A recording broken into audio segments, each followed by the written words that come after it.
నమస్తే. మరి కాసేపట్లో ఎన్నికల కౌంటింగ్ ప్రారంభం కాబోతుంది. చాలా ఉత్కంఠ రేపుతా ఉంది. 4 రాష్ట్రాలు, ఒక కేంద్రపాలిత ప్రాంతం. ఒకటి పశ్చిమ బెంగాల్, తమిళనాడు, కేరళ, అస్సాం. ఇవి 4 రాష్ట్రాలు, ఒకటి కేంద్రపాలిత ప్రాంతం పుదుచ్చేరి. మొత్తం 5 స్టేట్లకు సంబంధించిన ఎన్నికల కౌంటింగ్ ప్రక్రియ ప్రారంభం కాబోతుంది. చాలా ఉత్కంఠ రేపుతుంది. ఓ రకంగా 2 రాష్ట్రాలు అయితే నరాలు తెగి ఉత్కంఠ రేపుతా ఉంది. అదే పశ్చిమ బెంగాల్, తమిళనాడు. పశ్చిమ బెంగాల్లో వరుసగా 3 సార్లు అధికారాన్ని చేపట్టిన దీది మమతా బెనర్జీ ఈసారి ఎదురు దెబ్బ తలిగే అవకాశాలు కనిపిస్తూ ఉన్నాయి ఎగ్జిట్ పోల్స్ చూస్తే. మరోవైపు తమిళనాడులో అయితే ఇక మామూలుగా కాదు, అసలు ఎవరైతారు అనేది అసలు ఒక ఉత్కంఠ. ఎందుకంటే చాలా మటుకు అన్ని ఎగ్జిట్ పోల్స్ ఏమో డిఎంకేకి వస్తాయని చెప్పింది, కానీ ఒక యాక్సిస్ మై ఇండియానో ఏదో ఉన్నట్టుంది. అది మాత్రము విజయ్ సీఎం కాబోతున్నాడు, విజయ్కి ఎక్కువ సీట్లు మెజార్టీ సీట్లు ఎక్కువ ఇచ్చింది కాబట్టి చాలా ఉత్కంఠ రేపుతా ఉంది. సరే, ఒకవేళ పూర్తి స్థాయిలో ఆయనకు మెజార్టీ రాకపోయినా హంగ్ ఏర్పడే ప్రమాదం ఉంది. అక్కడ సంకీర్ణ ప్రభుత్వం రావచ్చేమో, అసలు విజయ్ కింగ్ కావచ్చేమో అనే వార్తాగానాలు అయితే చాలా మటుకు వస్తున్నాయి. ఇక దాదాపుగా అస్సాంలో అయితే ఎన్డీఏనే వచ్చే అవకాశాలు కనిపిస్తున్నాయి. అన్ని సంస్థలు కూడా అస్సాంలో ఎన్డీఏ ప్రభుత్వానికి వచ్చే అవకాశాలు కనిపిస్తున్నాయి. ఇక దాదాపు కేంద్ర పాలిత ప్రాంతం అయినటువంటి పుదుచ్చేరిలో కూడా ఎన్డీఏనే రాబోతుంది. ఇప్పుడు ముఖ్యంగా ఉత్కంఠ రేపుతున్నాయి 2 రాష్ట్రాలు, ఒకటి పశ్చిమ బెంగాల్, ఒకటి తమిళనాడు. మరి ఏమవుతుందో తెలియదు, కానీ అసలు ఎప్పుడైనా గమనించారా మీరు, ఈ ఎగ్జిట్ పోల్స్ ఏవైతే ఉన్నాయో స్పష్టంగా ఇస్తాయి మామూలుగా ఈ పార్టీ అనేది. కానీ ఇప్పుడు మాత్రం తమిళనాడు కానీ లేకపోతే పశ్చిమ బెంగాల్ కానీ కొంత మిశ్రమ స్పందన ఉంది. కొన్ని ఎగ్జిట్ సంస్థలు బోల్తా పడినట్లే కనిపిస్తూ ఉన్నాయి. ఏ పార్టీకి ఎక్కడ అవకాశం ఉందో వాళ్ళే తేల్చుకోలేకపోయారు కాబట్టి చాలా ఉత్కంఠ రేపుతుంది. ఒకసారి మనం పశ్చిమ బెంగాల్కు సంబంధించిన ఎగ్జిట్ పోల్స్ ఒకసారి చూద్దాం. మనం 2026 ఎగ్జిట్ పోల్స్ మొత్తం అసెంబ్లీ స్థానాలు 294. ఏది పశ్చిమ బెంగాల్లో మ్యాజిక్ ఫిగర్ అంటే 148. అంటే మ్యాజిక్ ఫిగర్ అంటే ఏంది, ప్రభుత్వాన్ని చేపట్టడానికి, అధికారంలోకి రావడానికి, సీఎం సీటు దక్కించుకోవడానికి కావాల్సిన సీట్లు 148. అయితే పశ్చిమ బెంగాల్కి సంబంధించి కొన్ని సంస్థలు ఇచ్చినాయి. ఆ ఏజెన్సీలు చూస్తే మనం పీపుల్స్ పల్స్ ఏమో బీజేపీకి, టీఎంసీకి ఇచ్చింది. మ్యాట్రిక్ ఎన్ని సంస్థలు ఇచ్చినాయి అంటే మొత్తము peoples pulse, matrix, P MARQ, Chanakya strategies, JVC, poll diary, Janamat. ఈ మొత్తం దాదాపు ఎన్ని, ఒక 3, 3, 6, 7 ఎగ్జిట్ పోల్ సంస్థలు ఇచ్చినాయి. దాదాపు మొత్తము అసలు సీట్లను పంచుకున్నట్లే కనిపిస్తూ ఉంది. స్పష్టంగా పశ్చిమ బెంగాల్లో కూడా ఇప్పుడు బీజేపీ వస్తుందా, టీఎంసీ వస్తుందా, ఇది ఒక పెద్ద డౌటు. కొన్ని సంస్థలు అయితే బీజేపీకి ఇచ్చినాయి, కొన్ని సంస్థలు ఏమో టీఎంసీకి ఇచ్చినాయి. ఒకసారి మనం చూస్తే టీఎంసీ పల్స్ చూస్తే బీజేపీకి 95 నుంచి 110, మరి టీఎంసీకి 177 నుంచి 187 ఇచ్చింది. మ్యాట్రిక్స్ చూస్తే బీజేపీకి 146 నుంచి 161 ఇచ్చింది. ఆ టీఎంసీకి 165 నుంచి 140 ఇచ్చింది. పీ మార్క్ వచ్చేసి 150 నుంచి 175 ఇచ్చింది బీజేపీకి. ఇక టీఎంసీకి వచ్చేసి 118 నుంచి 138 ఇచ్చింది.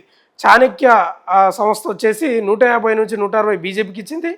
130 నుంచి 140 టీఎంసీకి ఇచ్చింది. ఇక జేవీసీ అనే ఒక సంస్థ, ఎగ్జిట్ పోల్ సంస్థ, బీజేపీకి 138 నుంచి 159 అని చెప్పింది. తర్వాత టీఎంసీకి 131 నుంచి 152 అని చెప్పింది. ఇంకా పోల్ డైరీ వచ్చేసి బీజేపీకి 142 నుంచి 171 అని చెప్పింది. ఆ టీఎంసీకి వచ్చేసి 99 నుంచి 127 అని చెప్పింది. ఇంకా జనమత్ అనే ఒక సంస్థ వచ్చేసి బీజేపీకి 80 నుంచి 90 అని చెప్పింది. టీఎంసీకి మాత్రం 195 నుంచి 205 చెప్పింది. ఇది ఒక్కటి మాత్రం టీఎంసీకి చెప్పింది. ఇప్పుడు మిగతా నేను చెప్పిన ముందు అవి కూడా హోరాహోరీగానే చెప్పినాయి. టీఎంసీకి కూడా ఏం తక్కువ వేయలేదు, దాదాపు అంచు వరకు వచ్చేసింది.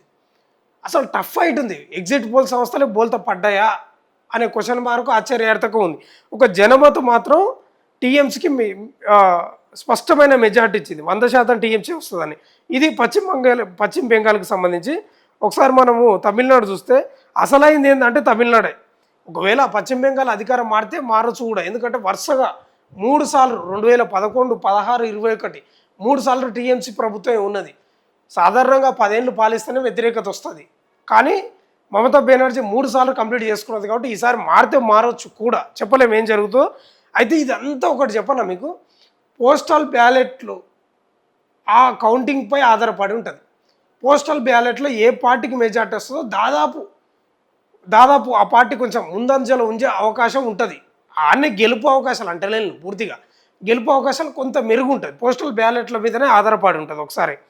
తర్వాత మనం ఒకసారి ఆ, తమిళనాడు చూద్దాం. తమిళనాడు అయితే మామూలుగా లేదు. ఇక మనమే ఇట్లా ఉన్నామంటే తెలంగాణ రాష్ట్రం లేకపోతే మిగతా రాష్ట్రాలు, ఇంకా తమిళనాడులో ఎట్లా ఉన్నారో అర్థమవుతలేదు. కానీ కింగ్ మేకర్ అయ్యే అవకాశం కనిపిస్తుంది.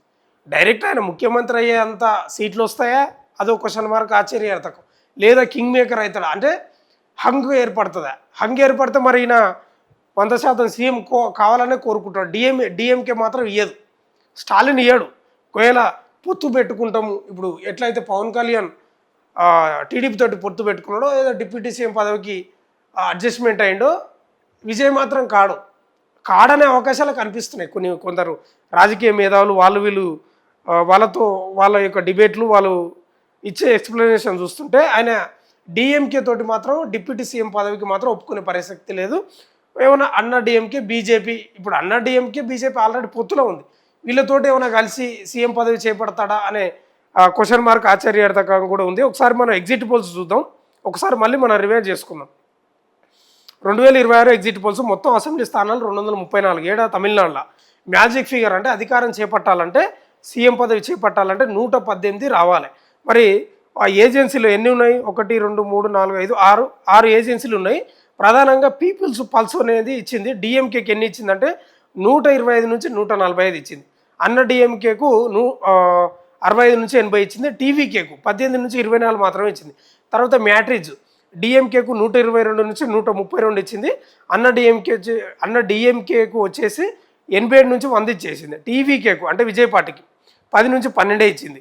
చాణక్య వచ్చేసి 145 నుంచి 160 డిఎంకేకి ఇచ్చింది. 50 నుంచి 65 అన్న డిఎంకేకి ఇచ్చింది. టీవీకేకు 13 నుంచి 18 ఇచ్చింది. పి మార్కు 125 నుంచి 145 డిఎంకేకి ఇచ్చింది. 65 నుంచి 85 అన్న డిఎంకేకి ఇచ్చింది. టీవీకేకు 16 నుంచి 26 ఇచ్చింది. తర్వాత పీపుల్స్ ఇన్సైట్ అంట 120 నుంచి 144 డిఎంకేకి ఇచ్చింది. అన్న డిఎంకేకి వచ్చేసి 60 నుంచి 70 ఇచ్చింది. టీవీకేకు 30 నుంచి 40, ఇవి కొంచెం టీవీకేకి ఎక్కువనే ఇచ్చింది. అసలైంది ఏంటంటే ఇప్పుడు తమిళనాడులో దేశవ్యాప్తంగా ఉత్కంఠకు రేపుతుంది, మునివేళ్లపై నిలబడేటట్లు చేసింది ఏంటంటే గిదే యాక్సెస్ మై ఇండియా. డిఎంకేకు 92 నుంచి 110 ఇచ్చింది. అన్న డిఎంకేకు భారీగా తగ్గించింది, 22 నుంచి 32 ఇచ్చింది. టీవీకేకు 98 నుంచి 120 ఇచ్చింది. ఇది అసలు కథ.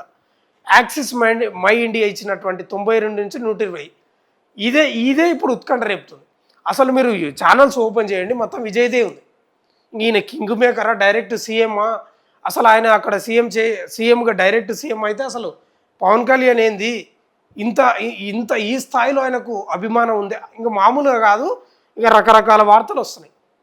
అసలు ఎంజీఆర్, జయలలిత తర్వాత అంతకంటే గొప్పోడు అవుతాడు విజయ్ అని రకరకాల ఏంది విశ్లేషణ చేస్తున్నారు మేధావులు కానీ వార్తలు కానీ ఏమైతుందో తెలియదు. కానీ పోస్టల్ బ్యాలెట్ మీద ఆధారపడే అవకాశం ఉంది. అది తమిళనాడు కానీ పశ్చిమ బెంగాల్ కానీ, ఈ రెండే. ఇవి దాదాపు ఎన్డీఏనే వస్తాయి. కేరళ యూడిఎఫ్ అంటే కాంగ్రెస్ నేతృత్వంలో ఉన్న పార్టీ మెజార్టీగా వస్తుంది.